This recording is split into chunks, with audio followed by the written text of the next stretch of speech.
मैं अभी तुम्हें हरा नहीं सकता, लेकिन देर सबेर मैं तुम्हें पार कर जाऊंगा। तब तक इंतजार करो, मैं तुम्हें अपनी औरत बनाऊंगा। विहान ने दांत पीस कर कहा। तुम्हें इस जन्म में कोई मौका नहीं है, इशिका ने ठंडे स्वर में कहा। मौके कमाए जाते हैं, बस इंतजार करो, विहान ने हंकारा। इशिका आलस्य में बात करने को तैयार नहीं थी। जितना ज्यादा वह बात करता, उतना ही वह गर्वित होता। अगर वह पुराना परिचित न होता तो वह विहान से कैसे बात करती। यह देखकर कि इशिका ने उसे नजरअंदाज किया, विहान काफी बोर हो गया, मुख्य रूप से क्योंकि उसके पास अभी करने को कुछ नहीं था।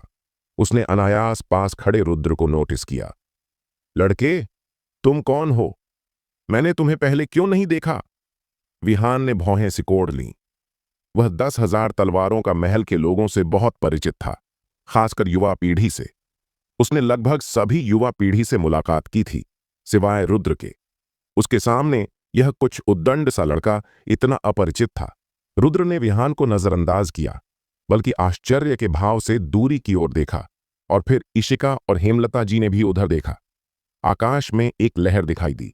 यह लहर इतनी डरावनी थी कि यह दर्जनों मील के क्षेत्र में फैल गई। तलवार की भावना, यह तलवार की शक्ति थी। रुद्र ने तुरंत पहचान लिया कि यह रचिता के तलवार के साए की तलवार की भावना थी। केवल उसी के पास इतनी मजबूत और अनोखी तलवार की भावना थी, लेकिन वह यहां कार्रवाई करने क्यों आई? इतनी मजबूत तलवार की भावना, ऐसा लगता है कि वह जगह है जहां पूर्वी सीमा के सभी बुजुर्ग इकट्ठा हो रहे हैं।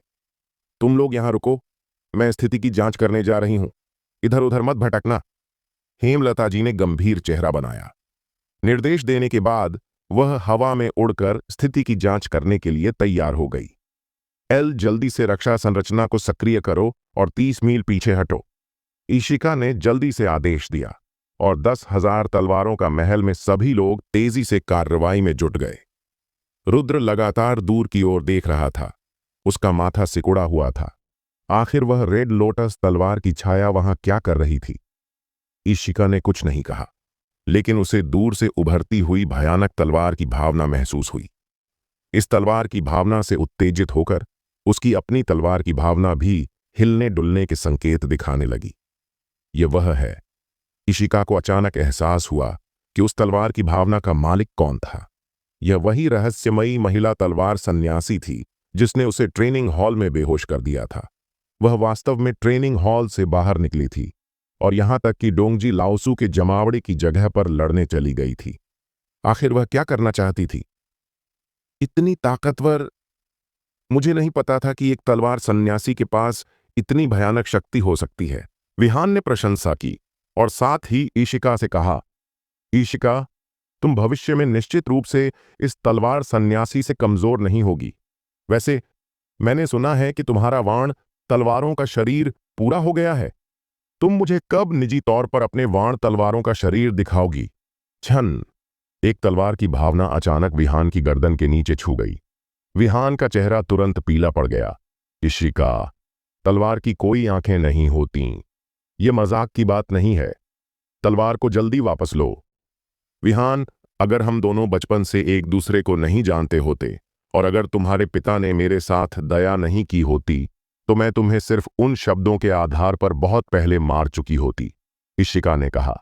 मैं अब और नहीं कहूंगा, बस इतना ही। विहान ने बार बार अपने हाथ हिलाए। हालांकि इशिका उसे नहीं मारती, लेकिन उसे पीटना आसान होता। इशिका ने अपनी तलवार की भावना वापस ली और विहान को नजरअंदाज कर दिया।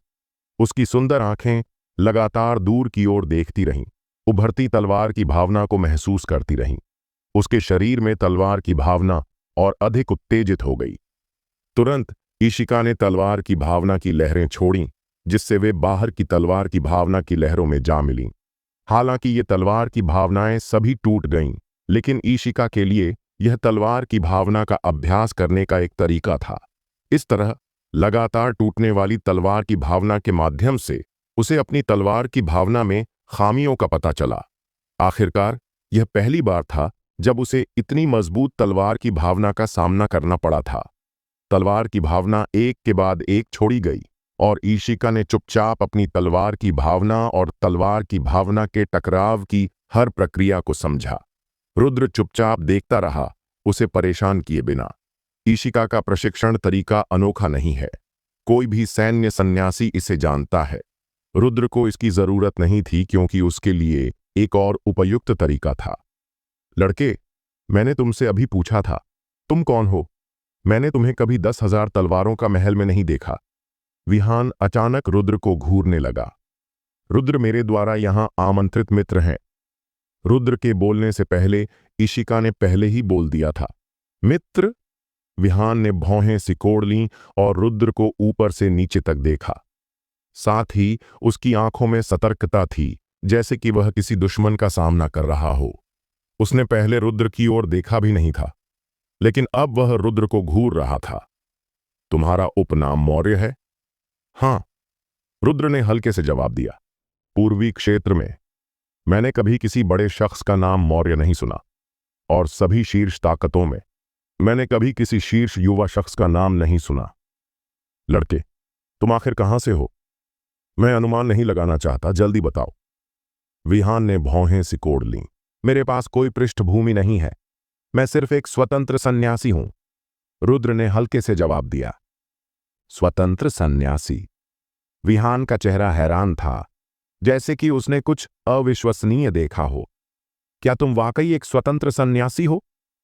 रुद्र ने विहान को नजरअंदाज किया, लेकिन ध्यान केंद्रित करके दूर की ओर देखने लगा। रेड लोटस तलवार की छाया की तलवार की भावना को महसूस करने लगा। दर्जनों मील तक फैली तलवार की भावना अत्यंत भयानक थी। यह अब तलवार का क्षेत्र नहीं था, बल्कि तलवार का संसार था। तलवार को सीमा मानकर जो कोई भी उस जगह में कदम रखता, उसे दबा दिया जाता। तलवार के संसार में तलवार सन्यासी, जो इसका प्रभारी होता, वह एक भगवान की तरह होता। एक छोटा सा स्वतंत्र सन्यासी वास्तव में 10,000 तलवारों का महल के बादल जहाज में आ गया। क्या तुम ईशिका से चिपकना नहीं चाहते, है ना? लड़के, मैं तुम्हें सलाह देता हूं कि इस विचार को छोड़ दो और जितना हो सके उतना दूर चले जाओ। विहान ने ठंडा सा तंज कसा। अगर उसने ईशिका का ध्यान नहीं रखा होता, तो वह वास्तव में रुद्र को बादल जहाज की नाव से लात मार देना चाहता था। विहान, तुमने हद पार कर दी। ईशिका ने अचानक अपना ध्यान वापस लिया। उसका सुंदर चेहरा ठंड से भर गया। इस बार वह वास्तव में गुस्सा होने वाली थी। ईशिका, तुम साल भर 10,000 तलवारों का महल में रहती हो। तुम्हारा मन साधारण है और तुम्हें बाहर के खतरों का पता नहीं है। इस व्यक्ति की कोई पृष्ठभूमि नहीं है और अब वह तुम्हारे करीब आ रहा है। उसका स्पष्ट रूप से कोई मकसद है। इस व्यक्ति की सतही पाखंड से धोखा मत खाओ। मैंने ऐसे कई स्वतंत्र सन्यासियों को देखा है। विहान ने गंभीरता से कहा। ज्यादातर स्वतंत्र सन्यासी अक्षम होते हैं। नहीं, यह नहीं कहा जा सकता कि वे अक्षम हैं। वे बात करने में बहुत अच्छे होते हैं, लेकिन वे बदसूरत को सुंदर बना सकते हैं। ईशिका, तुम्हें उसकी मीठी बातों पर भरोसा नहीं करना चाहिए। इस तरह के आदमी के पास कोई और क्षमता नहीं होती। वह सिर्फ औरतों को धोखा दे सकता है।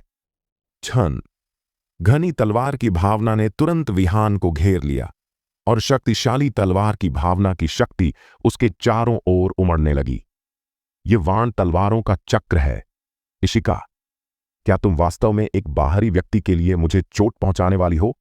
विहान तुरंत घबरा गया और ईशिका वास्तव में गुस्सा हो गई थी। धम!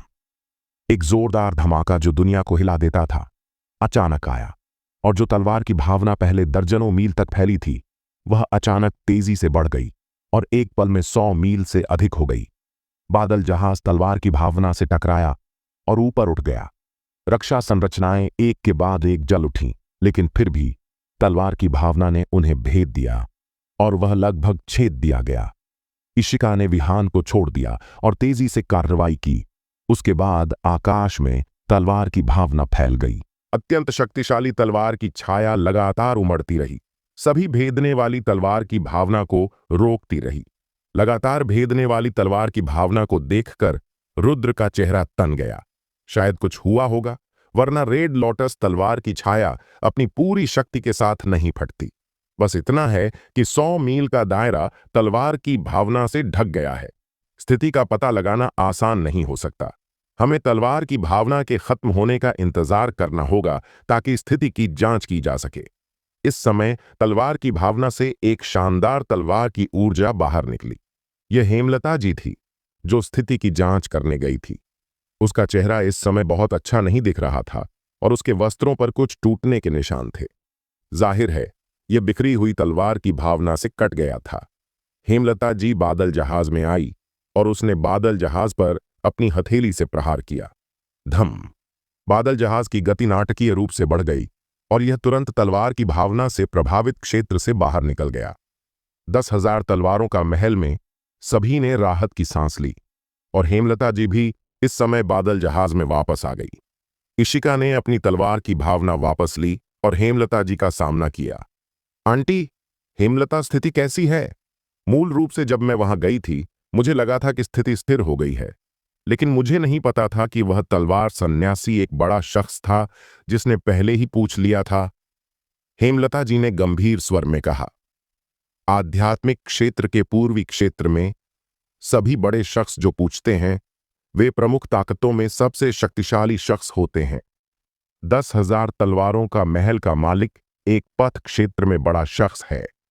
हालांकि इस बार पूर्वी सीमा में इकट्ठा होने वाले लाओसू की कल्टीवेशन कम नहीं थी, लेकिन पथ क्षेत्र तक पहुंचने वाले बड़े शख्स बहुत कम थे।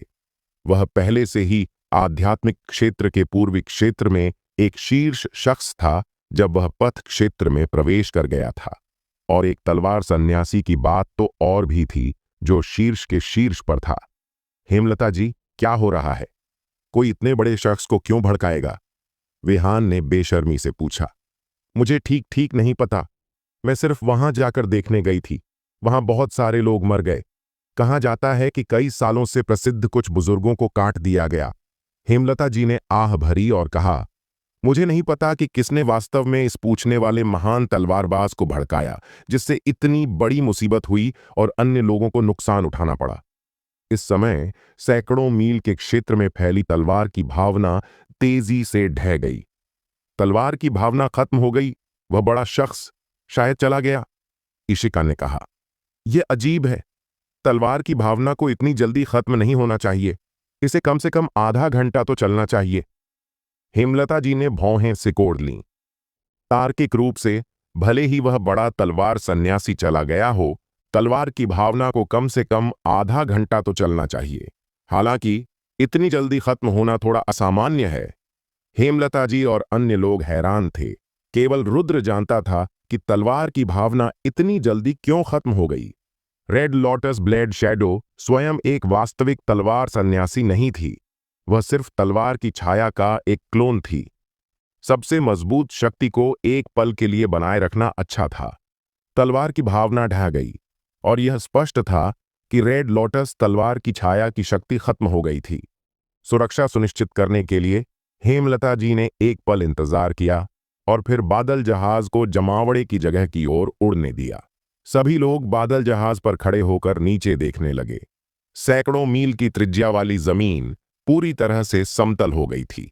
जब वे एकांत पर्वत पर पहुंचे, जहां पूर्वी सीमा के सभी बुजुर्ग इकट्ठा हुए थे, सभी लोग सामने के चौंकाने वाले दृश्य से हैरान रह गए। एकांत पर्वत पर मूल रूप से बना देवगढ़ शहर ज्यादातर टूट गया था। कई घायल लोग अस्थायी संरचना पर ध्यानस्थ होकर उपचार क्षेत्र में बैठे थे। बादल जहाज एकांत पर्वत के पास रुका और हेमलता जी ने सभी को बादल जहाज से बाहर निकाला। एल्डर हेमलता जी, बहुत समय बाद मिले। एक आंख वाला बूढ़ा व्यक्ति मुस्कुराते हुए उनके पास आया। भाई शिवदत्त, हेमलता जी ने सलाम किया। वरिष्ठ, इशिका ने भी झुककर अभिवादन किया।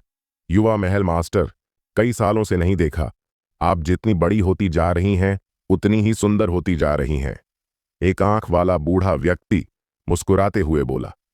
वास्तव में कई सालों से आपसे नहीं मिली और वरिष्ठ का आकर्षण पहले जैसा ही है, इशिका ने शांति और उदारता से जवाब दिया। नहीं, मैं अब बूढ़ा हो गया हूं।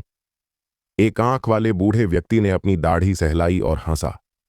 भाई शिवदत्त, अभी क्या हुआ था? हेमलता जी ने पूछा।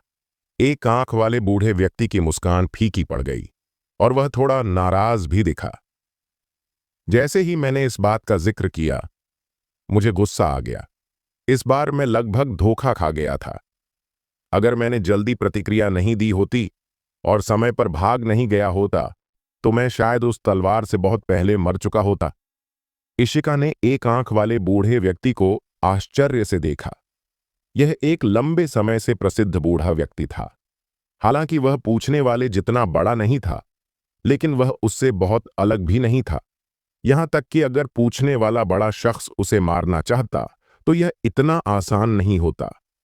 लेकिन एक आंख वाले बूढ़े व्यक्ति ने अभी जो कहा, उससे लगता है कि वह लगभग मर गया था, जो दिखाता है कि पिछली मुलाकात कितनी खतरनाक थी।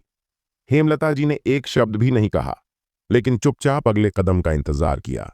रुद्र भी सुन रहा था। मुख्य रूप से यह जानना चाहता था कि रेड लोटस ब्लेड शैडो की वर्तमान स्थिति क्या। 1 घंटे पहले पूर्वी सीमा के कई बूढ़े साथी यहां इकट्ठा हुए थे और चीजों के बदले चीजों का आदान प्रदान कर रहे थे। तुम भी जानते हो कि हमारे पास हमेशा डिफॉल्ट नियम होते हैं। कुछ नए लोग स्वाभाविक रूप से नहीं जानते, लेकिन हम नियमों को भी सूचित करते हैं। वह स्पष्ट रूप से पहली बार एक पार्टी में शामिल हुआ था।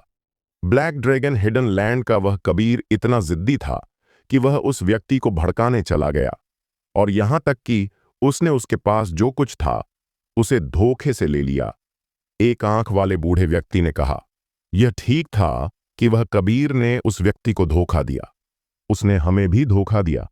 उसने मेरे पास अफवाह फैलाई कि वह व्यक्ति उसके पास जो कुछ था उसे लेना चाहता था, लेकिन उस व्यक्ति ने समझाने की जहमत नहीं उठाई। उसने बस कार्रवाई कर दी। कुछ पुराने दोस्त जो कबीर को जानते थे, कबीर की मदद करने आए।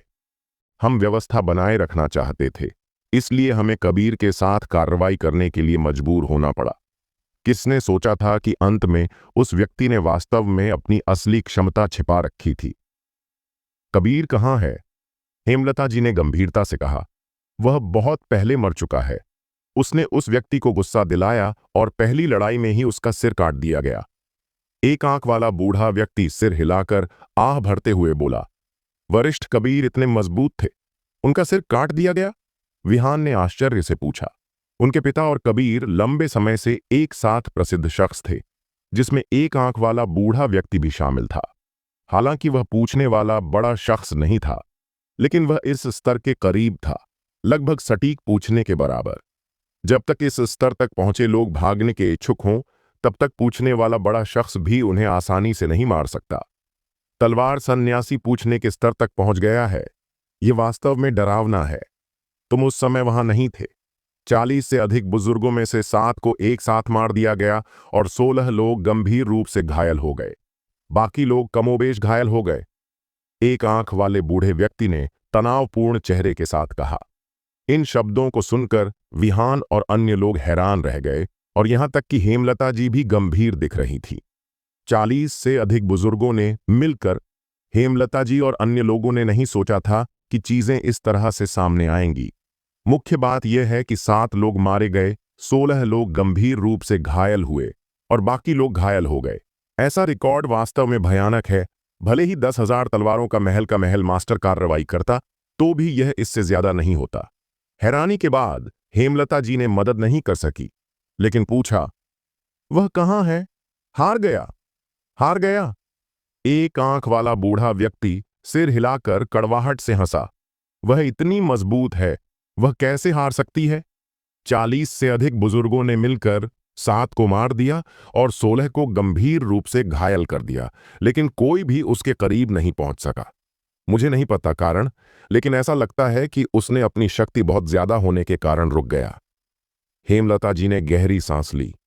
उसने नहीं सोचा था कि चीजें इस तरह से सामने आएंगी। वह व्यक्ति बहुत डरावना था। वह यहां हंगामा करने आया और फिर भी बिना नुकसान के भाग गया। तुम्हें पता है, यह पूर्वी सीमा के बुजुर्गों का जमावड़ा है। यहां तक कि कुव्या के कुछ बड़े शख्स भी अकेले यहां हंगामा करने की हिम्मत नहीं करते। आखिरकार इनमें से कुछ बुजुर्गों के पास विशेष साधन होते हैं। 40 से अधिक लोग मिलकर वेन के बड़े शख्स को धमकी देने के लिए पर्याप्त हैं। लेकिन इसने अंदर और बाहर लड़ाई की और यहां तक कि शांति से चला गया। यह महान तलवारबाज मेरे भविष्य की तरह है।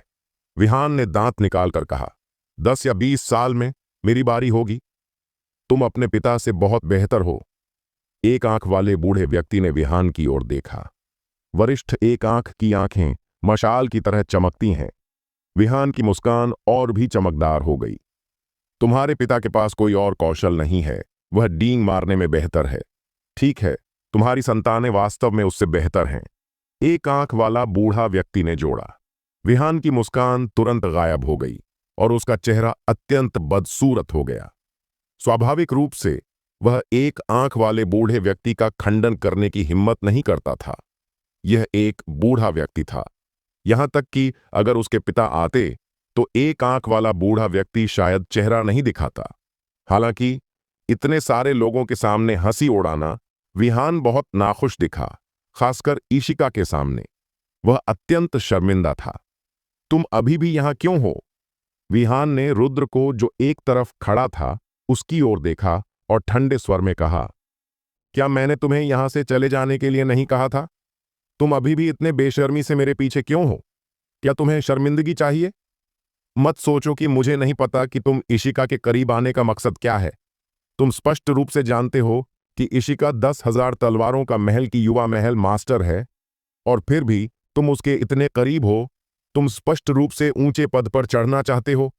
विहान, तुम बहुत ज्यादा कर रहे हो। इशिका गुस्से में दिखी। इशिका, उसके द्वारा धोखा मत खाओ। यह स्वतंत्र सन्यासी अच्छा इंसान नहीं है। तुम दयालु और साधारण हो। इस तरह के व्यक्ति से आसानी से भ्रमित हो सकती हो। तुम्हें उससे दूर रहना चाहिए। विहान ने जल्दी से कहा, मैं तुमसे बेहतर जानती हूं कि रुद्र कौन है। अगर तुम उसे बदनाम करना जारी रखोगे तो मैं तुम्हारे साथ असभ्य हो जाऊंगी। इशिका ने गुस्से में कहा। यह देखकर कि इशिका शायद इशिका हो सकती है, विहान तुरंत हेमलता जी की ओर मुड़ा और बोला, हेमलता जी, आपको इशिका को बेहतर सलाह देनी चाहिए। वह एक यात्रा के लिए बाहर गई थी और एक स्वतंत्र सन्यासी को वापस लाई। यह स्पष्ट रूप से इस स्वतंत्र सन्यासी ने उसे मीठी बातों से धोखा दिया है। आप ऐसे व्यक्ति के साथ कैसे रह सकते हैं? हेमलता जी ने भौहें सिकोड़ लीं और ईशिका की ओर देखा।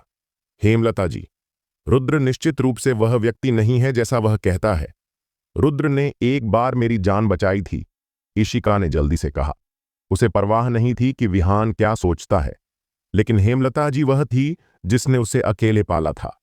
वह आधी जैविक मां की तरह थी। वह नहीं चाहती थी कि रुद्र हेमलता जी के दिल में बुरी छाप छोड़े।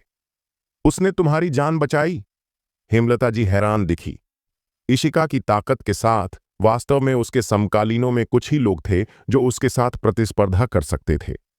हाँ, यह रुद्र ही था जिसने जीवन और मृत्यु के क्षण में मेरी जान बचाई थी, और हम कुछ समय से एक दूसरे को जानते हैं।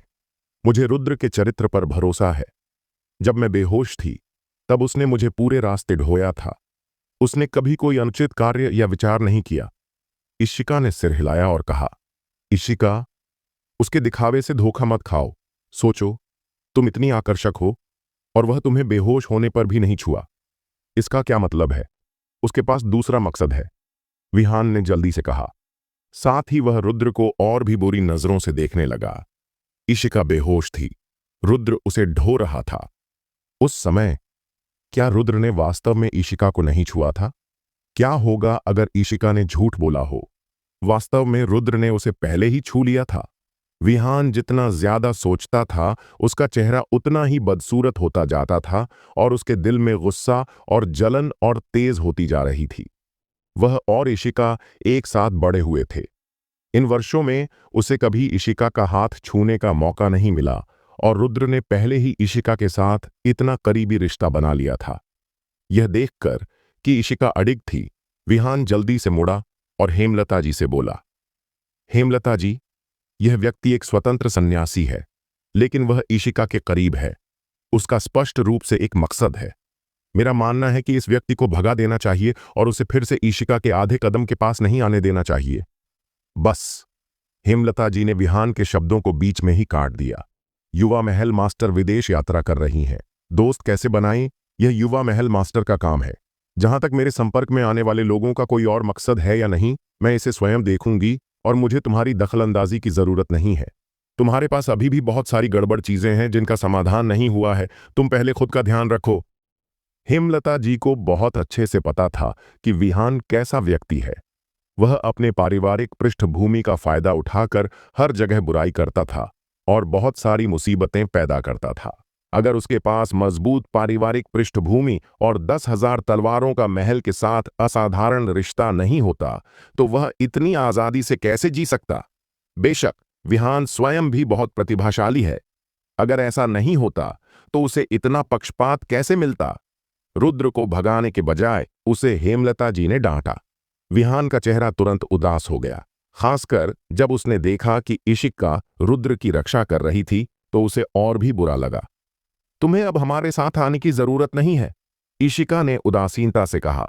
इशिका, मैं जो कुछ भी करता हूं वह तुम्हारे भले के लिए है। अगर तुम मेरी बात नहीं सुनना चाहती, लेकिन एक बाहरी व्यक्ति की बात सुनने को तैयार हो, तो मैं कुछ नहीं कर सकता। मैं केवल यह आशा करता हूं कि जब तुम इस स्वतंत्र सन्यासी का असली चेहरा समझोगी, तब तुम्हें पछतावा न हो। विहान ने ठंडा सा हंसकर कहा, मुड़ा और चला गया। विहान को जाते हुए देख इशिका ने रुद्र से माफी मांगी। रुद्र, मुझे वास्तव में खेद है। मुझे नहीं पता था कि इतनी अप्रिय घटना होगी। इसका तुमसे कोई लेना देना नहीं है। माफी मांगने की जरूरत नहीं है। रुद्र ने सिर हिलाया। उसने विहान के निशाने को दिल पर नहीं लिया। हेमलता जी ने रुद्र को गहराई से देखा। हालांकि विहान के शब्द अनजाने में अटकलें थे, लेकिन क्या होगा अगर वे सच थे? हालांकि उसे रुद्र के साथ संपर्क से इस स्वतंत्र सन्यासी के बारे में अच्छा प्रभाव था, फिर भी उसे सावधानी से निरीक्षण करना था। विहान ने जो कहा वह सही है। आखिरकार इशिका को अभी भी कुछ अनुभव की कमी है। वह साल भर 10,000 तलवारों का महल में रहती है और लोगों से बहुत कम संपर्क करती है, इसलिए वह काफी साधारण है। हेमलता जी रुद्र को इशिका से संपर्क करने से नहीं रोकती, लेकिन वह थोड़ी सावधानी बरतती ताकि इशिका को नुकसान न हो। भाई शिवदत्त, जमावड़े की जगह कब बहाल होगी? हेमलता जी ने एक आंख वाले बूढ़े व्यक्ति की ओर देखा। मुझे डर है कि हमें कल तक इंतजार करना होगा। तुम आज यहां आराम कर सकते हो। जमावड़े की जगह कल के बाद फिर से खुल जाएगी। एक आंख वाले बूढ़े व्यक्ति ने जवाब दिया। ठीक है, हम आज यहां अस्थायी रूप से रहेंगे। हेमलता जी ने सिर हिलाया। यह जगह न केवल एक जमावड़े की जगह है, बल्कि खबरों की जांच करने की जगह भी है। आखिरकार पूर्वी सीमा के कई पुराने दोस्त यहां आए हैं। धम!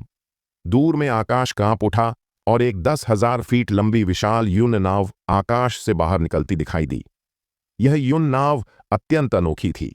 यह एक कून राक्षस से बनाई गई थी और एक राक्षस युन नाव थी। कून राक्षसी जानवर अत्यंत भयानक होता है और इसकी ताकत कम से कम वेन दांव जैसे बड़े शख्स के बराबर होती है। कून राक्षसी जानवर को पकड़कर उसे राक्षस युन नाव में परिष्कृत करना काफी दुर्लभ है, क्योंकि कून राक्षस को मारना ठीक है, लेकिन इसे पूरी तरह से बरकरार रखना और राक्षस युन नाव में परिष्कृत करना आसान नहीं है। यह सफेद ड्रैगन महल की कून बादल जहाज है। यह सफेद ड्रैगन महल का पुत्र होना चाहिए जो आ गया है। एक आंख वाला बूढ़ा व्यक्ति ने आंखें सिकोड़कर कहा। इशिका, मेरे साथ सफेद ड्रैगन महल की यात्रा करने चलो, हेमलता जी ने कहा। रुद्र, मैं और हेमलता जी सफेद ड्रैगन महल की यात्रा करने जा रहे हैं। कृपया यहां थोड़ी देर प्रतीक्षा करें, मैं बाद में आपको ढूंढने आऊंगी, इशिका ने कहा। ठीक है, रुद्र ने सिर हिलाया और साथ ही अपनी नजर विशाल दिव्य नाव पर डाली। सफेद ड्रैगन महल। मेरे माता पिता ने एक बार प्रवेश किया था और सफेद ड्रैगन महल का खजाना ले गए थे। अब उन्हें सफेद ड्रैगन महल द्वारा वांछित किया जा रहा है। रुद्र ने अनुमान लगाया कि उसके माता पिता बिना किसी कारण के सफेद ड्रैगन महल में खजाना लेने नहीं गए होंगे। इसके पीछे कोई कारण जरूर होगा। देखते हैं कि क्या हम सफेद ड्रैगन महल के लोगों से संपर्क कर सकते हैं और यह पता लगा सकते हैं कि मेरे माता पिता सफेद ड्रैगन महल में खजाना लेने क्यों गए थे। रुद्र ने अपने मन में सोचा, शायद हम अपने माता पिता के ठिकाने के बारे में कुछ सुराग ढूंढ सकते हैं। अपनी नजर वापस लेने के बाद रुद्र शहर की ओर चला। हालांकि पूरा शहर आधा नष्ट हो गया था, फिर भी आधा हिस्सा मौजूद था। वहां कई लोग विभिन्न कल्टीवेशन संसाधनों को बेच रहे थे और उनमें कुछ अच्छी चीजें थीं, लेकिन कीमतें बहुत अधिक थीं। सबसे कम कीमत में हजारों एमेथिस्ट आध्यात्मिक पत्थरों की आवश्यकता थी। रुद्र के लिए वे चीजें लगभग एमेथिस्ट आध्यात्मिक पत्थरों जितनी ही प्रभावी थीं ज्यादा से ज्यादा थोड़ी मजबूत थीं। दाईं ओर छठे स्टॉल पर कुछ अच्छा है? सुद्रस की आवाज अचानक सुनाई दी। क्या? रुद्र ने जल्दी से पूछा। ब्रेथलेस मास्क, ये एक बहुत अच्छा आध्यात्मिक हथियार है, सुद्रस ने कहा। आध्यात्मिक हथियार? बहुत अच्छा। रुद्र थोड़ा हैरान था। आध्यात्मिक हथियार वास्तव में सुद्रस की नजर में आ सकता था। सुद्रस की हैसियत के साथ वह एक पृथ्वी हथियार को देखने की भी जहमत नहीं उठाता। आध्यात्मिक हथियार की तो बात ही छोड़ दें। इस आध्यात्मिक हथियार का प्रभाव अत्यंत विशेष है। अगर इसका सही उपयोग किया जाए तो इसका प्रभाव स्वर्गीय हथियारों से कहीं बेहतर होगा, सुद्रस ने कहा। रुद्र जल्दी से छठे स्टॉल पर पहुंचा। स्टॉल का मालिक एक मध्यम आयु का मार्शल आर्ट्स सन्यासी था। स्टॉल पर कई तरह की चीजें थीं और ब्रेथलेस मास्क उनमें से एक था। इस वस्तु की कीमत? रुद्र ने ब्रेथलेस मास्क की ओर इशारा किया। अगर आप चाहते हैं छोटे भाई, मैं इसे सस्ता कर सकता हूं। चलो, 2000 एमेथिस्ट आध्यात्मिक पत्थर दे दो। मध्यम आयु का मार्शल आर्ट्स सन्यासी मुस्कुराते हुए बोला। रुद्र ने सीधे 2000 एमेथिस्ट आध्यात्मिक पत्थर गिराए और ब्रेथलेस मास्क को रख लिया। मध्यम आयु का मार्शल आर्ट्स सन्यासी हैरान रह गया। यह स्पष्ट रूप से पहली बार था जब उसने किसी को इस तरह खरीद बिक्री करते देखा था। उसने बस यूं ही कहा था और इतना बिकने की उम्मीद नहीं थी। रुद्र ने मध्यम आयु के मार्शल आर्ट्स सन्यासी को नजरअंदाज किया और ब्रेथलेस मास्क पहनकर वहां से चला गया। इस चीज का क्या उपयोग है? रुद्र ने पूछा। इस चीज को एक सूत्र के साथ मिलाना होगा। सूत्र का उपयोग करने के बाद तुम्हारी सारी सांसें ढक जाएंगी। यहां तक कि अगर तुम सामने खड़े हो तो तुम्हारी सांसों का पता लगाना मुश्किल होगा। पृथ्वी मास्टर से ऊपर के लोगों को छोड़कर सभी अन्य कल्टीवेशन क्षेत्रों में इसका पता नहीं लगाया जा सकता, सुद्रस ने कहा। रुद्र को तुरंत समझ में आ गया कि इस वस्तु को सुद्रस ने अच्छी चीज क्यों कहा था। हालांकि यह केवल एक आध्यात्मिक हथियार था जिसमें केवल एक प्रभाव था, लेकिन यह एक प्रभाव ही अन्य पृथ्वी वस्तुओं से कहीं बेहतर था। सुद्रस ने सूत्र को रुद्र को दे दिया। रुद्र ने सूत्र मिलने के बाद इसे आजमाया भी। वाकई, इसे पहनने और सूत्र का जाप करने के बाद उसकी सांसें पूरी तरह से संयमित हो गईं। ब्रेथलेस मास्क को रखकर रुद्र वहां से चला गया। अंतहीन हवा की धाराएं उमड़ती थीं और एकत्र होकर एक युन नाव बनाती थीं। एक मध्यम आयु का व्यक्ति हवा की धाराओं के ऊपर कदम रखता था। उसके साथ एक युवक था। मास्टर, हम कहां जा रहे हैं? युवक ने मदद नहीं कर सका लेकिन पूछा, क्या तुम हमेशा नहीं कहते थे कि तुम गोल्डन ऑर्डर इंद्रपुर वापस जाना चाहते हो? वहां प्राचीन खंडहरों में एक ट्रेनिंग हॉल है। पूर्वी क्षेत्र के पुराने मास्टर गोल्डन ऑर्डर इंद्रपुर में इकट्ठा हो रहे हैं। मैं बस जाकर देखना चाहता हूं। तुम मेरे साथ चल सकते हो। मध्यम आयु का व्यक्ति ने युवक के सिर को रगड़ा। उसका चेहरा थोड़ा लाडला था। सच में? युवक के चेहरे पर उत्साह दिखा। बढ़िया, फिर मैं जल्द ही भाई रुद्र से मिल सकता हूं। मास्टर, भाई रुद्र साधारण नहीं है। वह एक साथी तलवार सन्यासी है और उनकी प्रतिभा मुझसे कहीं ऊपर है। ठीक है, ठीक है। मेरे शिक्षक को पता है कि वह अत्यंत प्रतिभाशाली है। तुमने कितनी बार कहा है, लेकिन बहुत जल्दी खुश मत हो। मेरे जुड़वा पर्वतीय सीक्रेट लैंड में हर किसी को स्वीकार नहीं किया जाता। भले ही तुमने जिस रुद्र तलवार शरीर का जिक्र किया है वह एक ही सन्यासी हो, अगर उसके पास जुड़वा पर्वतीय शक्ति की नींव नहीं है तो उसे शिक्षक के रूप में स्वीकार नहीं किया जाएगा। मध्यम आयु का व्यक्ति शांति से बोला। वैसे भी पहले भाई रुद्र को देखें, फिर निर्णय लें, समर्थ ने जल्दी से कहा। उसे स्वाभाविक रूप से पता था कि उसका मास्टर उदय सक्षम था। वह जुड़वा पर्वतीय सीक्रेट लैंड के नेताओं में से एक था जिसकी बहुत ऊंची हैसियत थी, और वह पिछले 300 वर्षों में जुड़वा पर्वतीय सीक्रेट लैंड का सबसे युवा प्रभारी था। अचानक उदय के चेहरे पर गंभीरता दिखाई दी और उसने अपने पैरों के नीचे रहस्यमयी हवा को हिलते देखा। समर्थ को पूरी तरह से रहस्यमयी हवा ने संरक्षित कर लिया था। क्षण, आकाश और पृथ्वी के बीच एक तलवार प्रकट हुई, एक भयानक तलवार, और तलवार के अंदर एक अत्यंत सुंदर आकृति थी। मास्टर, वह कौन है? समर्थ ने हैरानी में कहा। अगर जुड़वा पर्वतीय की शक्ति ने उसकी रक्षा नहीं की होती तो वह बिखरी हुई तलवार की भावना से घायल हो गया होता। शोर मत करो और चुप रहो, उदय ने चेतावनी दी। समर्थ ने तुरंत मुंह बंद कर लिया। उसे भी पता था कि वह इस स्तर के संवाद में भाग नहीं ले सकता, लेकिन उसे उत्सुकता थी कि यह महिला अचानक क्यों प्रकट हुई और उन्हें रोक लिया। आप वही हैं, है ना? उदय ने गंभीरता से कहा। उसे पहले ही उस व्यक्ति के बारे में खबर मिल चुकी थी। आखिरकार इतना बड़ा हंगामा हुआ था। पूर्वी क्षेत्र के सभी बुजुर्गों के जमावड़े की जगह पर बहुत सारे हताहत हुए। यह घटना पहले ही पूरे पूर्वी क्षेत्र में फैल चुकी थी और सभी प्रमुख ताकतें इससे हैरान थीं, क्योंकि महिला का पूरा शरीर तलवार की भावना में ढका हुआ था। उसकी आकृति को छोड़कर उसका असली चेहरा बिल्कुल नहीं दिख रहा था। उदय ने कुछ नहीं कहा, लेकिन अपनी स्टोरेज रिंग निकाली। इसमें कुछ अच्छी चीजें हैं, इसे आपको देता हूं। यह कहकर उसने स्टोरेज रिंग को सीधे फेंक दिया। समर्थ हैरान रह गया। यह दृश्य उसे बहुत परिचित लगा। उसे मॉर्टल रियलम में इसका सामना करना पड़ा था। जब वह छोटा था तब उसे लूटने वालों ने रोक लिया था। उस समय हाउसकीपर ने उसकी रक्षा के लिए उन लोगों को अपनी सारी संपत्ति दे दी थी। उदय ने वास्तव में वही किया। क्या यह हो सकता है कि इस महिला ने उन्हें लूटने के लिए रोका था? समर्थ हैरान रह गया। अगर उसने अपनी आंखों से नहीं देखा होता तो वह कल्पना भी नहीं कर सकता था कि मास्टर के स्तर की कल्टीवेशन पर भी उसे लूट लिया जाएगा। महिला ने स्टोरेज रिंग लेने के बाद ऐसा लगता था कि उसने इसे एक नजर देखा, फिर वह एक तलवार में बदल गई और समर्थ और उदय के सामने बिजली की तरह गायब हो गई। महिला को जाते हुए देख उदय का चेहरा तनावपूर्ण था। मास्टर, क्या आप उसे हरा नहीं सकते? समर्थ ने मदद नहीं कर सका, लेकिन पूछा। ऐसा नहीं है कि मैं उसे हरा नहीं सकता, लेकिन इसकी जरूरत नहीं है।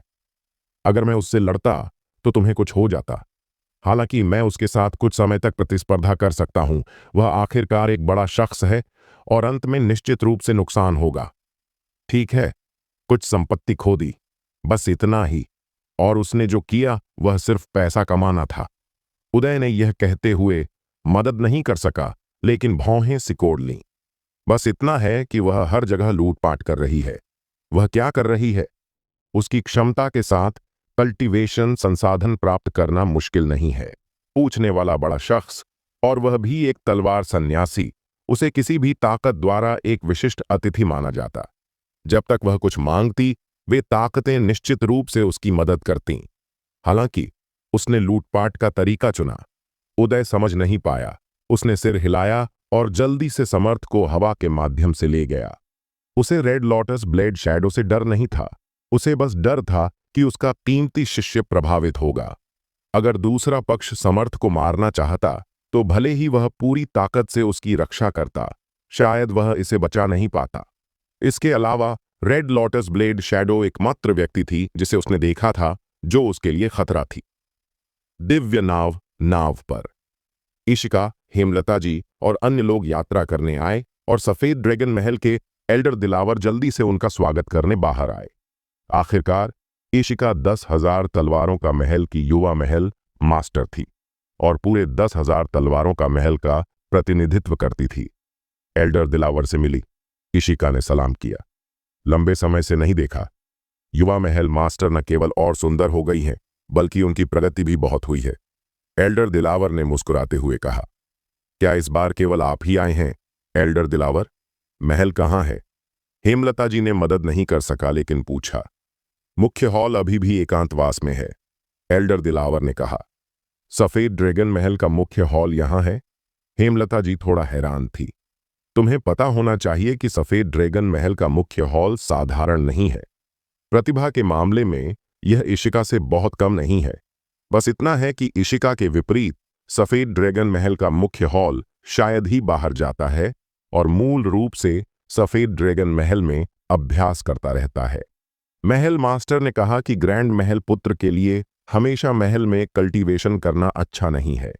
अब जब युवा पीढ़ी एक के बाद एक पैदा हो रही है, उसे बाहर जाकर अपनी दृष्टि को व्यापक करने दें, ताकि भविष्य में उसकी दृष्टि बहुत संकीर्ण न हो जाए और उसकी वृद्धि में बाधा न आए। एल्डर दिलावर ने मुस्कुराते हुए कहा। बात करें तो उनकी पीढ़ी वास्तव में बहुत मजबूत है। अन्य लोगों की तो बात ही छोड़ दें, अकेले युवा महल मास्टर पहले ही बहुत मजबूत हैं। मैंने सुना है कि युवा महल मास्टर ने वान तलवारों का शरीर कल्टीवेशन कर लिया है और अब वह छठी सीमा की सीमा तक पहुंच गई है। अगर वह उस महत्वपूर्ण कदम को उठा लेती हैं और 7वीं सीमा में कदम रख लेती हैं, तो वह पूर्वी सीमा में नंबर 1 युवा व्यक्ति होंगी। एल्डर दिलावर मजाक कर रहे हैं। भले ही छठी सीमा अपनी सीमा तक पहुंच जाए, 7वीं सीमा में प्रवेश करना मुश्किल होगा। आखिरकार यह एक ऐसी बाधा है जिसे पार करना असंभव है, जैसे कि एक अड़चन। हेमलता जी ने सिर हिलाया। 10,000 तलवारों का महल की एल्डर के रूप में हेमलता जी को स्वाभाविक रूप से पता था कि छठी सीमा के बाद 7वीं सीमा में तोड़ना कितना मुश्किल है। इसे आकाश में चढ़ने जितना मुश्किल कहा जा सकता है। इशिका की पीढ़ी की तो बात ही छोड़ दें, उनकी पीढ़ी के कई लोग छठी सीमा तक पहुंच गए हैं, लेकिन कोई भी 7वीं सीमा में नहीं टूट सका। हालांकि इशिका इतनी कम उम्र में छठी सीमा तक टूट गई है, लेकिन यह कहना मुश्किल है कि वह भविष्य में 7वीं सीमा में टूट पाएगी, क्योंकि यह बहुत मुश्किल है। इसके बाद हेमलता जी ने इशिका और अन्य लोगों को एल्डर दिलावर के साथ बातचीत करने के लिए ले गई। बस हाल की स्थिति के बारे में बात कर रही थी। थोड़ी देर बात करने के बाद इशिका को यह काफी उबाऊ लगा, इसलिए उसने बहाना बनाया और एक तरफ चली गई। हेमलता जी ने देखा कि इशिका को जाने का विचार था और वह मदद नहीं कर सकी, लेकिन थोड़ा भौहें सिकोड़ लीं। पहले इशिका कोई भी अवसर कितना ही उबाऊ क्यों न हो, कभी अधीरता नहीं दिखाती थी, लेकिन अब वह जाना चाहती थी और हर समय ऐसा लगता था जैसे वह किसी से मिलना चाहती हो। इशिका को चुपचाप एक तरफ खड़े देख हेमलता जी ने थोड़ा भौहें सिकोड़ लीं, तुरंत एल्डर दिलावर से कुछ कहा और उसकी ओर चली गई। इशिका, तुम्हें क्या हुआ? हेमलता जी ने पूछा। कुछ नहीं। इशिका अपने होश में आई और हल्के से सिर हिलाया। तुम चिंतित दिख रही हो और कह रही हो कि कुछ नहीं। क्या तुम किसी बात को लेकर चिंतित हो? हेमलता जी ने इशिका के लंबे बालों को सहलाया। उसने इस लड़की को अकेले पाला था, जैसे कि आधी जैविक मां। उसे क्या लगता था? इशिका के मन में कुछ था। हेमलता जी, रुद्र एक स्वतंत्र सन्यासी हैं। उनके पीछे कोई शक्तिशाली समर्थन नहीं है। उनकी कल्टीवेशन का स्तर बुरा नहीं है और उनकी क्षमता भी मजबूत है। मैं सोच रही थी कि क्या मैं महल मास्टर से सलाह ले सकती हूं कि रुद्र को मेरे 10,000 तलवारों का महल में प्रवेश करने दें। इशिका ने कहा। इशिका, क्या तुम इसी बात को लेकर चिंतित थी? अगर तुम स्वतंत्र सन्यासियों को मेरे 10,000 तलवारों का महल में प्रवेश करने देना चाहती हो, तो क्या तुम्हारे पास अधिकार नहीं है? यह बस एक बाहरी महल का शिष्य है। हेमलता जी ने सिर हिलाकर मुस्कुराते हुए कहा। रुद्र की क्षमता के साथ उन्हें बाहरी महल का शिष्य बनाना बहुत अन्यायपूर्ण होगा। मैं सोच रही थी कि क्या मैं महल मास्टर को मनाकर रुद्र को उनका शिष्य बनाने के लिए कह सकती हूं? इशिका ने कहा। हेमलता जी की मुस्कान जल्दी से फीकी पड़ गई और उसका चेहरा गंभीर हो गया। इशिका, महल मास्टर कभी सहमत नहीं होंगे। भले ही तुम सिफारिश करो, यह बेकार है। अगर मेरे 10,000 तलवारों का महल मास्टर शिष्य लेना चाहता है, तो उसे पहले एक तलवार सन्यासी होना चाहिए और फिर उसे अत्यंत प्रतिभाशाली होना चाहिए। क्या कोई अपवाद नहीं हो सकता? इशिका ने हेमलता जी की ओर देखा। इशिका, मुझे पता है कि रुद्र ने तुम्हारी मदद की है। तुम्हारा उसकी मदद करना सामान्य है ताकि तुम उसका एहसान चुका सको। लेकिन तुम्हें एक बात समझनी होगी। 10,000 तलवारों का महल मालिक अकेले अंतिम निर्णय नहीं लेता। इसके अलावा महल मालिक का शिष्य लेना एक बड़ा मामला है। यह न केवल मेरे 10,000 तलवारों का महल को प्रभावित करेगा, बल्कि बाहरी दुनिया को भी। हेमलता जी ने गहरी सांस ली और कहा, रुद्र मेरे 10,000 तलवारों का महल में शामिल हो सकता है। बाहरी महल के शिष्यों की तो बात ही छोड़ दें, आंतरिक महल के शिष्य भी उसे दिए जा सकते हैं। लेकिन इसके अलावा कुछ और मत सोचो। तो फिर छोड़ो। इशिका ने आह भरी। हेमलता जी ने देखा कि इशिका के साथ कुछ गलत था। खासकर जब बात रुद्र की आती थी, इशिका विशेष रूप से चिंतित थी। एक अनुभवी व्यक्ति के रूप में हेमलता जी को एक पूर्वाभास हुआ कि कुछ गलत था। रुद्र का ईशिका पर प्रभाव उसकी अपेक्षा से कहीं अधिक था।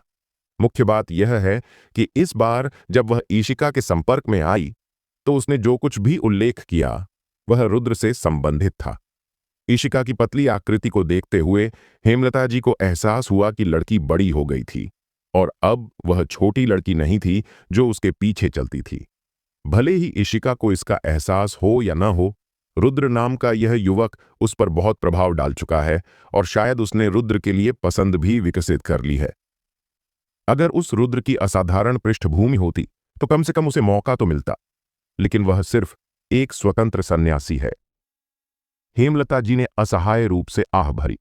हालांकि उसने इसका विरोध नहीं किया, यह मामला ऐसा नहीं था जिसका वह निर्णय ले सकती थी। आखिरकार ईशिका 10,000 तलवारों का महल की युवा महल मास्टर है। मुझे डर है कि दोनों का भविष्य मुश्किल है। हेमलता जी अपने दिल में बार बार आह भर रही थी और अब वह केवल इसे जल्द से जल्द काट सकती थी। रुद्र उसी रास्ते से वापस लौटा।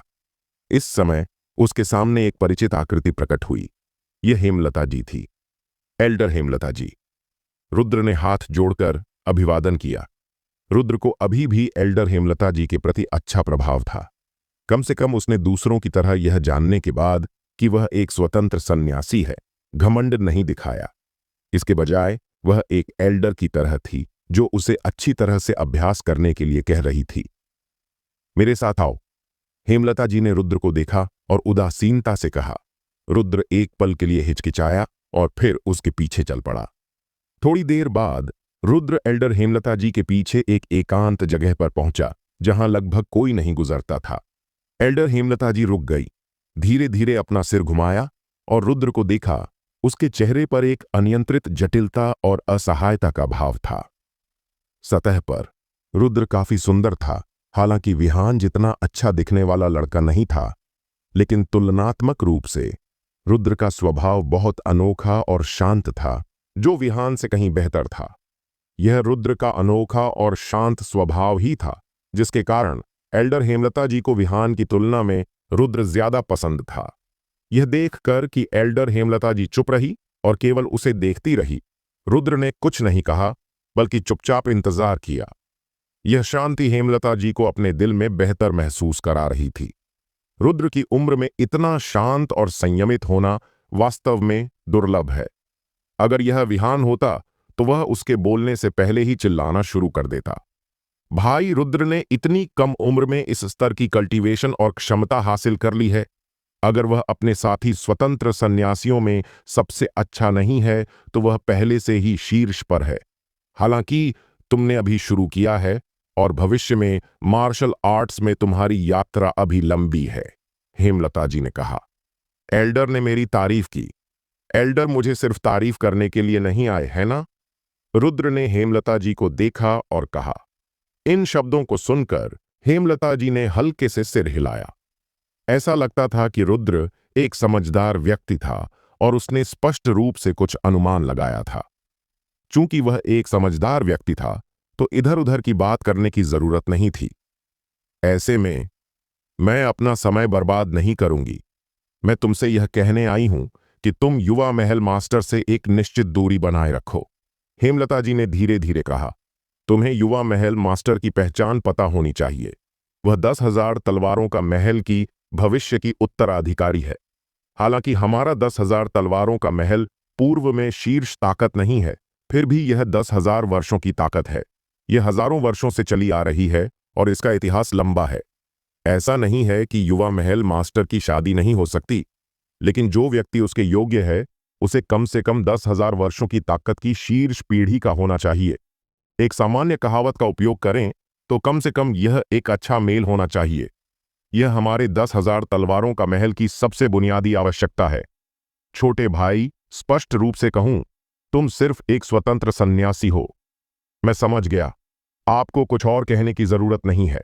चिंता न करें, मैं मिस ईशिका से दूर रहूंगा। रुद्र ने हेमलता जी को बीच में ही रोक दिया। छोटे भाई, तुम बहुत समझदार हो। अगर भविष्य में तुम्हें मेरी किसी मदद की जरूरत हो तो बस पूछो। जब तक मैं कर सकती हूं मैं तुम्हारी पूरी मदद करूंगी। एल्डर हेमलता जी ने सिर हिलाया और कहा। धन्यवाद एल्डर। अगर कुछ और नहीं है तो मैं पहले चलता हूं। रुद्र ने हाथ जोड़कर कहा। हाँ। हेमलता जी ने सिर हिलाया। अलविदा। रुद्र मुड़ा और दूसरे रास्ते की ओर चला गया। रुद्र को जाते हुए देख हेमलता जी ने असहाय रूप से आह भरी। ऐसा नहीं था कि वह इसका विरोध करना चाहती थी, लेकिन वास्तव में उसके पास कोई विकल्प नहीं था। रुद्र की स्वतंत्र सन्यासी की पहचान के साथ वह इशिका के साथ नहीं हो सकता था। हालांकि वह इसका विरोध नहीं करती थी। 10,000 तलवारों का महल के वरिष्ठ प्रबंधन निश्चित रूप से सहमत नहीं होते और महल मास्टर निश्चित रूप से सहमत नहीं होता। रुद्र और ईशिका को भविष्य में कष्ट सहने के बजाय अब दोनों के बीच संबंध को काट देना बेहतर है, ताकि भविष्य में दोनों को दर्द न हो। रास्ते पर चलते हुए रुद्र बार बार आह भर रहा था। ईशिका से अलग होना कोई बुरी बात नहीं थी। रुद्र को भी पता था कि भविष्य में उसे बहुत सारी चीजें करनी होंगी। न केवल बहुत सारी चीजें हैं, बल्कि और भी भयानक दुश्मन हैं। हालांकि प्राचीन गुप्त क्षेत्र का अस्तित्व अब एक रहस्य है, लेकिन भविष्य में क्या होगा जरूरी नहीं। रेड लोटस ब्लेड शैडो का सामना करने के बाद उसे भविष्य में निश्चित रूप से रेड लोटस का सामना करना पड़ेगा। रचिता का रेड लोटस ब्लेड शैडो नहीं है, वह रेड लोटस ब्लेड शैडो से कहीं अधिक भयानक है। सुद्रस कैसा शख्स है? 9 स्वर्गीय दिव्य क्षेत्र में 6 स्वर्गीय प्रभुओं में से एक, वह पहले से ही शीर्ष पर है। ऐसा व्यक्ति बुद्धिमत्ता और क्षमता के मामले में शीर्ष स्तर का है। हालांकि सुद्रस अपनी सबसे बड़ी शिष्या होंगलियन के हाथों गिर गया। साधनों और क्षमता के मामले में रचिता सुद्रस से बहुत कम नहीं है, इसलिए एक बार रचिता का सामना करने पर रुद्र की जीत की संभावना बहुत कम है। जब समय आएगा इशिका निश्चित रूप से फंस जाएगी। बाद में इंतजार करने के बजाय अब इसे तोड़ देना बेहतर है। हालांकि रुद्र के दिल में बहुत अनिच्छा थी, वह केवल इशिका से अलग हो सकता था। अचानक आकाश से एक तूफान गिरा और फिर एक विशाल काला साया ऐसी गति से नीचे गिरा जो लोगों के दिलों को कंपा देता था। डापिंग राक्षसी जानवर के विशाल पंजे सीधे रुद्र की ओर पकड़ने के लिए बढ़े। पकड़े गए डापिंग राक्षसी जानवर का सामना करते हुए रुद्र हिल गया और उससे बच गया। धम! जमीन पर जहां शिय रुद्र पहले खड़ा था, वहां एक गहरा गड्ढा खोद दिया गया। इससे पता चलता है कि इस पंजे की शक्ति कितनी भयानक थी। अगर वह पकड़ा जाता तो मर न भी जाता तो गंभीर रूप से घायल हो जाता। किस्मत से मैंने तुम्हें बचने दिया। डापिंग राक्षसी जानवर की गर्दन से एक सिर बाहर निकला और यह विहान निकला। उसने रुद्र को ठंडे स्वर में देखा। कमीने, जब मैंने तुमसे चले जाने के लिए कहा था, तुम नहीं गए और अभी भी इशिका के पास रह रहे हो। क्या तुम वास्तव में सोचते हो कि इशिका तुम्हारी रक्षा कर रही है तो तुम जो चाहो कर सकते हो? एक साधारण स्वतंत्र सन्यासी के लिए ऊंचा चढ़ने की कोशिश करना वास्तव में हास्यास्पद है। क्या तुम वास्तव में सोचते हो कि मुझे नहीं पता कि तुम क्या करना चाहते हो? क्या तुम सिर्फ इशिका का इस्तेमाल करके ऊंचा उठना नहीं चाहते? दुर्भाग्य से तुम्हें यह मौका नहीं मिलेगा। तुम मुझसे मिले। आज मैं तुम्हें एक गहरा सबक सिखाऊंगा। विहान ने ठंडा सा हंसकर डापिंग राक्षसी जानवर को आदेश दिया और वह फिर से रुद्र पर हमला करने की तैयारी करने लगा। रुको, यह देवगढ़ शहर है। क्या तुम यहां राक्षसी जानवर को चलाकर लोगों को चोट पहुंचाने की हिम्मत करते हो? देवगढ़ शहर का शहर रक्षक लोगों के साथ आया। मेरे पिता अमन प्रताप हैं। तुम मुझे रोकने की हिम्मत करते हो? विहान ने ठंडा सा हंसकर कहा। अमन प्रताप का बेटा? देवगढ़ शहर का शहर रक्षक चौंक गया और तुरंत रुक गया, क्योंकि यह अमन प्रताप ऐसा व्यक्ति था जिसके साथ आसानी से उलझा नहीं जा सकता था। शहर रक्षक को नजरअंदाज करते हुए विहान ने डापिंग राक्षसी जानवर को रुद्र की ओर बढ़ाना जारी रखा। यह डापिंग राक्षसी जानवर पथ पूछने के क्षेत्र की सीमा के बराबर था। इसके अत्यंत मजबूत शरीर और गति के साथ इस स्तर के मार्शल आर्ट्स सन्यासियों के लिए इसका मुकाबला करना लगभग मुश्किल था। आगे बढ़ते डापिंग राक्षसी जानवर का सामना करते हुए रुद्र ने इस बार छिपने की कोशिश नहीं की, बल्कि आगे बढ़ गया। क्या? विहान चौंक गया। यहां तक कि देख रहे शहर रक्षक और अन्य लोग भी हैरान रह गए। जाहिर तौर पर उन्हें उम्मीद नहीं थी कि रुद्र डापिंग राक्षसी जानवर का सामना सीधे करेगा। तुम्हें जीना मरना नहीं पता। क्या तुम वास्तव में सोचते हो कि तुम राक्षसी जानवरों से मुकाबला कर सकते हो? तुम मौत की तलाश में हो। विहान ने ठंडा सा हंसकर रुद्र की ओर बढ़ते हुए उसे नजरअंदाज कर दिया। रुद्र उछला। उसके शरीर से अचानक एक तेज धार की तरह शोर फूट पड़ा और फिर उसके शरीर के चारों ओर की हवा अचानक सिकुड़ गई। यह क्या है? शहर रक्षक और अन्य लोग रुद्र को आश्चर्य से देखने लगे। शारीरिक क्षेत्र। यह तलवार क्षेत्र के समान है, सिवाय इसके कि तलवार क्षेत्र तलवार सन्यासी के आध्यात्मिक क्षेत्र को बदलकर प्रतिद्वंद्वी को दबाता है, जबकि शारीरिक क्षेत्र शारीरिक सन्यासी के शरीर को नाटकीय रूप से बढ़ाता है। रुद्र की मुट्ठी डापिंग राक्षसी जानवर के पंजे पर जोर से टकराई और उसकी मुट्ठी की शक्ति फट पड़ी। डापिंग राक्षसी जानवर का शरीर कांप उठा और अचानक रुक गया।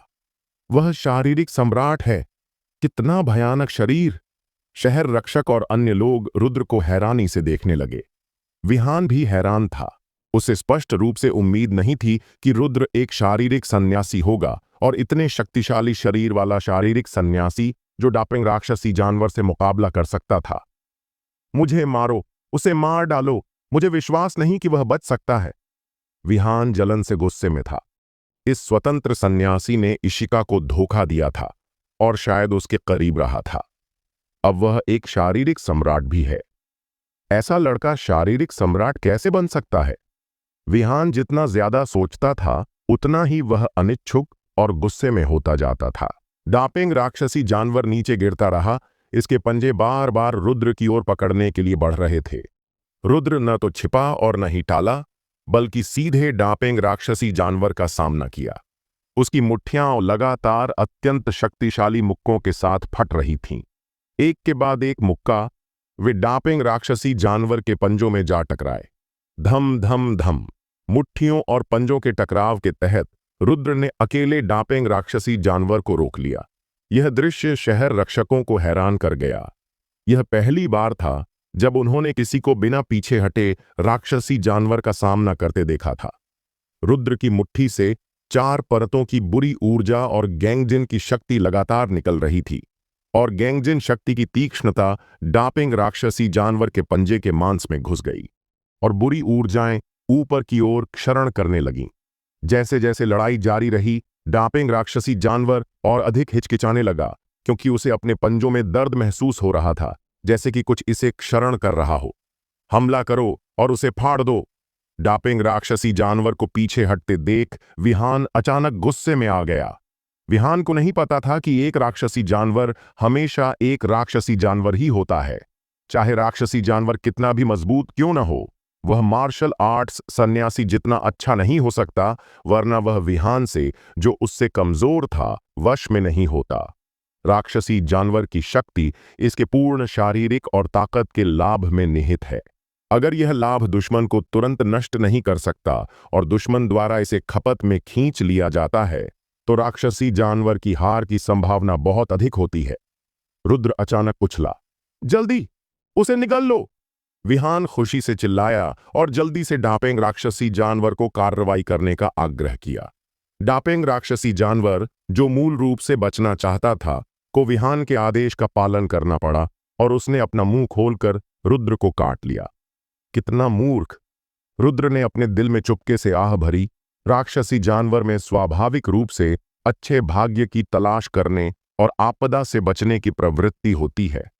अगर डापिंग राक्षसी जानवर बच सकता था तो रुद्र को मूल रूप से कोई मौका नहीं मिलता, लेकिन विहान ने सिर्फ डापिंग राक्षसी जानवर को काटने के लिए नियंत्रित किया।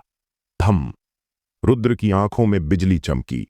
डापिंग राक्षसी जानवर तुरंत जम गया। रुद्र थोड़ा हैरान था। उसे उम्मीद नहीं थी कि लाइट मार्शल आत्मा की क्षमता राक्षसी जानवर के खिलाफ इतनी प्रभावी होगी। तार्किक रूप से यह सिर्फ एक पल के लिए जमना चाहिए था, लेकिन अप्रत्याशित रूप से यह वास्तव में जम गया। क्या यह कहा जा सकता है कि लाइट मार्शल आत्मा की क्षमता विशेष रूप से राक्षसी जानवरों को नियंत्रित करने के लिए बनाई गई है? रुद्र ने फैसला किया कि भविष्य में राक्षसी जानवर का सामना करने के बाद इसे आजमाएगा। अभी के लिए वह पहले डापिंग राक्षसी जानवर को मार देगा। छू! पृथ्वी हथियार उड़ने वाली तलवार रुद्र ने पूरी ताकत से फेंका, जो सीधे डापिंग राक्षसी जानवर की आंखों में घुस गया और फिर सिर में घुस गया। डापिंग राक्षसी जानवर जवाब में गिर गया। मर गया? क्या डापिंग राक्षसी जानवर मर गया? शहर रक्षक और अन्य लोग हैरान थे और रुद्र को सदमे में देख रहे थे। अगर उन्होंने अपनी आंखों से नहीं देखा होता तो वे विश्वास नहीं करते कि रुद्र वास्तव में डापिंग राक्षसी जानवर को मार सकता था। राक्षसी जानवर का सिर इतना सख्त होता है कि पृथ्वी हथियार भी इसे भेद नहीं सकते। रुद्र ने पृथ्वी हथियार उड़ने वाली तलवार वापस लिया और फिर उसका ध्यान विहान की ओर गया, जो डापिंग राक्षसी जानवर के पीछे से उड़कर बाहर आया था।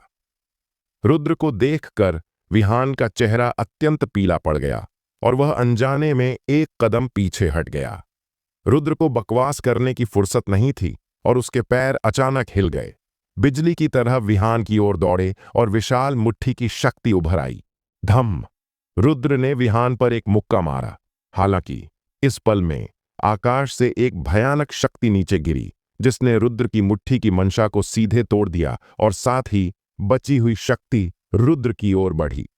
रुद्र ने अपनी बाहों को क्रॉस किया और बची हुई शक्ति को रोक लिया, लेकिन उसका पूरा शरीर हिल गया और वह लंबी दूरी तक पीछे खिसक गया। स्वर्गीय क्षेत्र में एक मजबूत व्यक्ति रुद्र की पुतलियां सिकुड़ गईं। अगर वह शारीरिक सम्राट नहीं बना होता तो वह अभी बची हुई ऊर्जा के प्रभाव से गंभीर रूप से घायल हो गया होता। युवा पीढ़ी का आपस में प्रतिस्पर्धा करना बुरी बात नहीं है। वे प्रतिस्पर्धा के माध्यम से अपनी कमियों को पूरा कर सकते हैं, लेकिन प्रतिस्पर्धा के नाम पर दूसरों को चोट पहुंचाना गलत है। एक काले वस्त्र में मध्यम आयु का व्यक्ति ऊंचे स्थान से बोला, अंकल जगदीश, मैं उससे प्रतिस्पर्धा नहीं कर रहा। इस व्यक्ति का मुझसे कुछ झगड़ा है। मैंने उससे बहस की, लेकिन वह संतुष्ट नहीं था। उसने न केवल हमला करके मेरे सवारी डापिंग राक्षसी जानवर को मार डाला, बल्कि मुझे भी मारने वाला था। अगर आप समय पर नहीं आते तो मैं शायद उसके हाथों मर चुका होता। विहान ने जल्दी से रुद्र की ओर इशारा किया। क्या उसने तुम पर हमला किया? जगदीश नाम के मध्यम आयु के व्यक्ति का चेहरा गहरा पड़ गया और उसने रुद्र को ऊपर से नीचे तक देखा। शारीरिक कल्टीवेशन? तुम तो शारीरिक सम्राट के स्तर तक भी पहुंच गए हो। लड़के, तुम किस गुट से हो? अंकल जगदीश, उसके पास कोई ताकत नहीं है। वह सिर्फ एक स्वतंत्र सन्यासी है।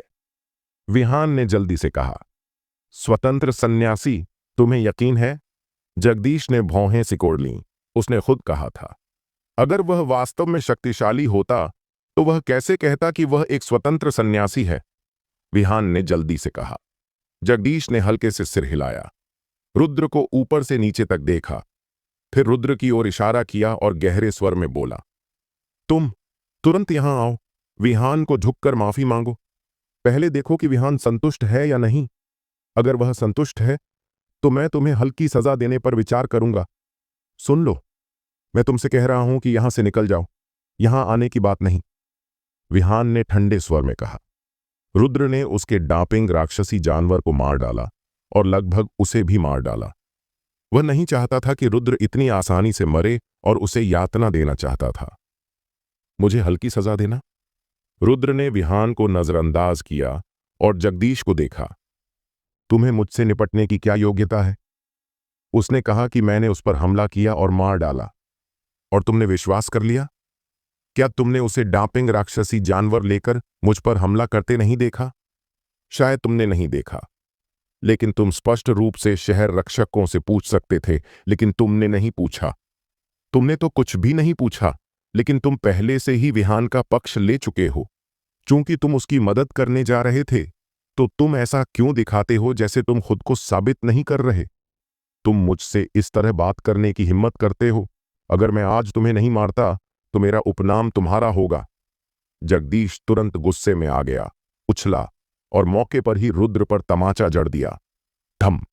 हवा का प्रवाह पूरी तरह से विकृत हो गया और भयानक हथेली ने 1000 फीट के दायरे को कवर कर लिया। स्वर्गीय क्षेत्र से नीचे के मार्शल आर्ट्स सन्यासी इसे बिल्कुल रोक नहीं सकते थे। हालांकि इस पल में रुद्र गायब हो गया। गायब? जगदीश चौंक गया। अगले ही पल रुद्र विहान के सामने प्रकट हो गया था। बुरा हुआ, जगदीश का चेहरा बदल गया। अगर रुद्र ने उसके सामने विहान को मार डाला तो वह निश्चित रूप से बड़ी मुसीबत में पड़ जाता। तुम्हें पता होना चाहिए कि विहान का पिता ऐसा व्यक्ति नहीं है जिसके साथ आसानी से उलझा जा सके, और उस समय वह निश्चित रूप से फंस जाता। लेकिन रोकने के लिए बहुत देर हो चुकी थी। छन, रुद्र ने पहले ही विहान पर कार्रवाई कर दी थी और उसने विहान के पेट में एक मुक्का मारा। धम! एक शक्तिशाली मुक्का विहान पर पड़ा, लेकिन इस पल में विहान से एक भयानक शक्ति फट पड़ी जिसने इस मुक्के को पूरी तरह से रद्द कर दिया। हा हा हा, तुम मुझे मारना चाहते हो? अपने सपनों में मेरे पिता ने बहुत पहले मुझ पर एक सुरक्षात्मक शक्ति छोड़ दी थी। तुम्हारी क्षमता से तुम इस सुरक्षात्मक शक्ति को नहीं तोड़ सकते, विहान ने सिर उठाकर हंसते हुए कहा। छन, रुद्र ने अपनी निराशा निकाली।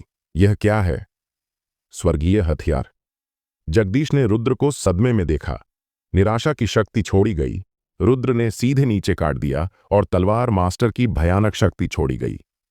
हालांकि यह केवल एक छोटा सा हिस्सा था, इस शक्ति का आतंक जगदीश को भी कांपने पर मजबूर कर रहा था। स्वर्ग और मानव क्षेत्र में एक मजबूत व्यक्ति के रूप में यह शक्ति उसे धमकी दे रही थी। निराशा के बाद विहान को इस शक्ति ने मौके पर ही निगल लिया और तुरंत जल गया। निराशा की शक्ति इतनी मजबूत थी कि हवा का प्रवाह भी जल गया और विहान मौके पर ही नष्ट हो गया। इस प्रहार के बाद रुद्र का चेहरा पीला पड़ गया। उसकी कल्टीवेशन का स्तर जितना ऊंचा होता था, निराशा का उपयोग करने के बाद उसका प्रतिकूल प्रभाव उतना ही बड़ा होता था। इसके अलावा हर बार जब निराशा का उपयोग किया जाता था, यह लगभग सारी सच्ची ऊर्जा को चूस लेता था। अगर रुद्र शारीरिक सम्राट नहीं होता तो वह अब तक ढह चुका होता। अचानक एक के बाद एक चीखें पास से सुनाई दीं और जगदीश को कार्रवाई करते देखा गया, जो तेजी से सभी देख रहे शहर रक्षकों को गला घोंट रहा था। जल्द ही आखिरी शहर रक्षक को जगदीश ने मार डाला। लड़के, वह स्वर्गीय हथियार मुझे दे दो और मैं तुम्हारी जान बख्श दूंगा। जगदीश ने लाल आंखों के साथ रुद्र को घूरा। उसने अभी निराशा द्वारा छोड़ी गई शक्ति को देखा था। यह वास्तव में भयानक थी। इतनी शक्तिशाली शक्ति का उपयोग करने में सक्षम होने के लिए यह निश्चित रूप से एक स्वर्गीय हथियार था, शायद उससे भी ज्यादा। उम्मीद नहीं थी कि एक स्वतंत्र सन्यासी वास्तव में ऐसा खजाना प्राप्त कर सकता था। इसे पूरी तरह से अपने पास रखने के लिए जगदीश को पहले शहर रक्षकों को मारना पड़ा और फिर वह रुद्र के पास इसे मांगने आया,